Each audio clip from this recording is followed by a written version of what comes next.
Video pemalakan pada pengemudi mobil asal Lampung di Jalan Lintas Sumatera dalam Kota Palembang, tepat di simpang lampu merah Talang Kelapa, ramai di media sosial. Doni Siregar diringkus polisi dari Polsek Sukarami, Palembang. Dari video, tersangka bersama komplotannya memaksa meminta sejumlah uang dan mengancam akan merusak mobil korban jika permintaannya tidak dipenuhi.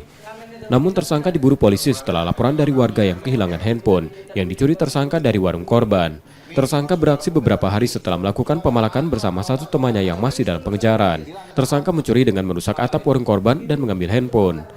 Perkara 363 yang mana tersangka atas nama Doni Siregar ini melakukan pencurian handphone. Ya, dan juga selain melakukan pencurian handphone, tersangka Doni Siregar tersebut merupakan ketua pemalakan yang sering viral saat ini. Ya, saat ini viral yang rekan-rekan ketahui, kalau bisa melihat di media sosial sana, viralnya di daerah bypass alang-alang lebar yang ada di Cipapalem.